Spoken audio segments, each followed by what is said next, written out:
We started 2025 by showing you how to produce a track from start to the first chorus, touching on topics such as chord composition, sound selection, and full arrangement.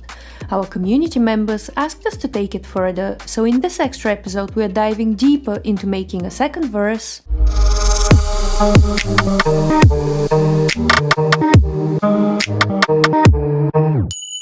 a bridge,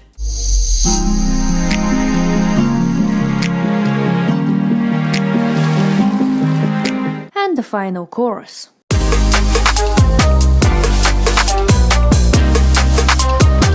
And stay tuned till the end, as we have an exciting announcement for producers and top-liners alike.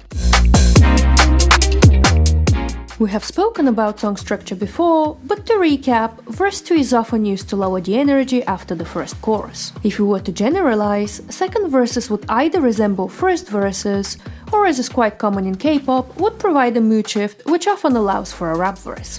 The latter is exactly what we opted for, as we like the idea of contrasting the fast-paced rhythm from the other sections with a halftime groove.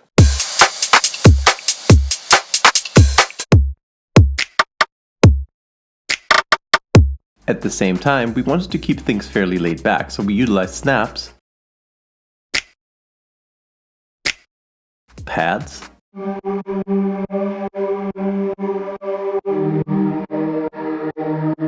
and guitar.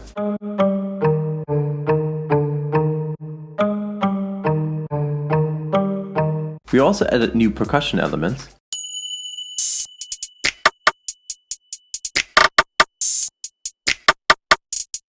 and we added some spice with a reverse effect on the pad and the guitar, which complements our groove nicely.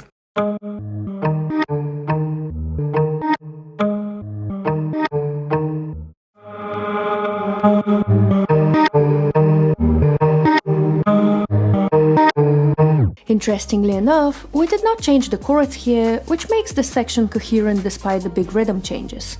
To fit this section nicely into our full track, we're using a combination of transition techniques which we showed in our transition series. We utilize arrangement by dramatically cutting out the chorus instrumentation right at the end to set up for verse 2. Additionally, we use a reverse effect and a sub drop.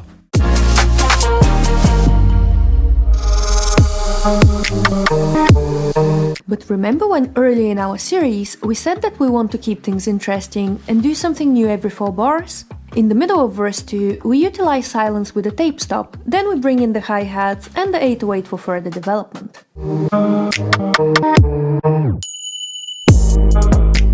This is how the whole section sounds. Pay attention to how different and distinct it is from both the chorus before and the pre-chorus after.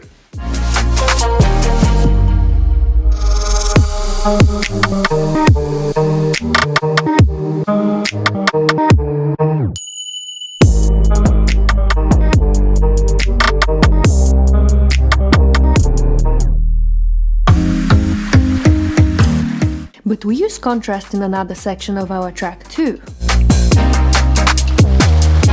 While contrast plays a major role in our bridge arrangement too, we opted for a much more melodic implementation here. This is rather common for K-pop, and we felt a familiar song structure would only benefit our laid-back and fun track. Similarly to what we did in our pre-chorus, we change up our chord progression here quite a bit. If these Roman numerals are confusing to you, check out our chord series where we go over all of these things in detail. Also make sure to subscribe, as we're going to bring back more chord content very soon. We talk about how to make transitions smooth in our advanced transitions video, and we've applied the same techniques here too, with some twists. We actually opted to use the 6th chord here. This is also a chord with tonic function, but unlike the root chord, it holds an almost melancholic vibe since it's both minor, and we also added a 7th to it. We follow it up with a subdominant chord, which then goes into a dominant chord.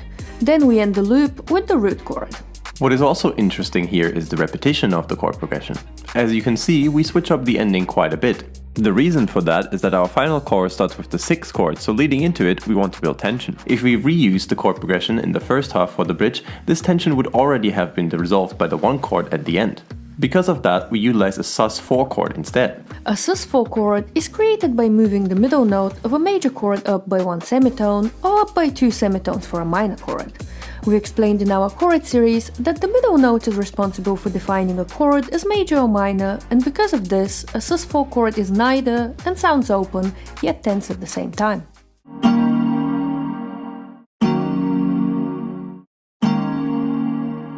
What is great about the sus4 chord is that it resolves perfectly back to either the normal major or the normal minor version of our chord. So in our case, either E flat minor or E flat major. We opted for the E flat dominant 7 major chord. Because of this, you can think of the sus chord almost as an extension of our final chord. But chords are not the only thing we change here, we also switch up the rhythm. So far, we had our main breakbeat-inspired groove in the first verse and the chorus, then a Jersey groove in the pre-chorus, and finally a half-time second verse. What we do in the bridge, however, is rather simple, yet very effective in context. We simply utilize basic held chords for a bar each.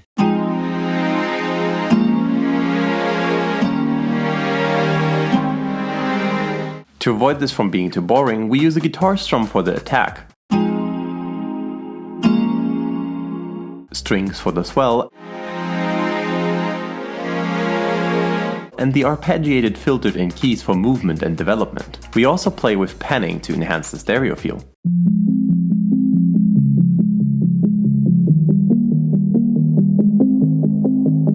Once again, we have our vibe atmosphere in the background too, helping us keeping things consistent.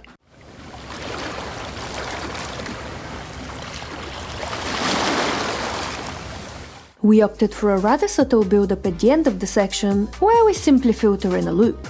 This way, we build up energy for the transition, but we don't go overboard and make our final chorus feel weak in comparison. This is how the full bridge section sounds.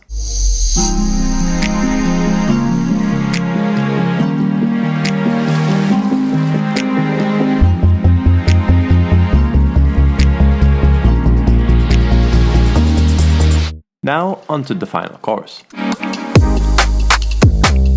If you have followed us for a while, you would know we often refer to the rule of 3. Repeating something 3 times establishes a pattern and adds coherency. However, if we repeat something twice and change it the 3rd time around, even just a bit, we create intrigue. This is exactly what a lot of songs play with when it comes to choruses. We often have 2 very similar choruses, but then things get slightly or very different. Sometimes we hear subtle changes in the final chorus, more instruments, or on the top line more layers. Sometimes the section is fully transformed into a dance break, and you can get creative here too. What we opted to do is have the B chorus only as a final chorus. Naturally, our B chorus is higher in energy than our A chorus, meaning the section hits instantly after our bridge buildup. Moreover, we add a new element here, a cowbell loop. While subtle, it adds even more energy and introduces a soft and coherent variation.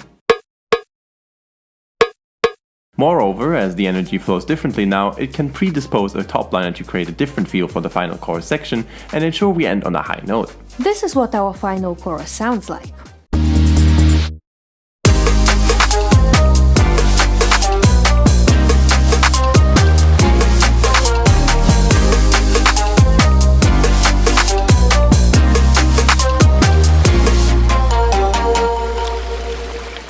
But we are not done yet. Our supporters wished for us to make the instrumentals we break down available for study and toplining, and we love the idea. So if you're a Ko-fi supporter, you can now download this and many more to come instrumental for free. We'll upload them to YouTube, where you can use them for personal practice for free. Alternatively, you could acquire a non-exclusive license via our coffee shop if you want to upload and share your creations with the world. Just don't forget to tag us, as we would love to hear what you come up with. If you enjoy our content, please make sure to like and subscribe and ring the bell, as that is truly the new real subscription. Huge thanks to all of our Ko-fi supporters for making this content possible, and see you in the next video.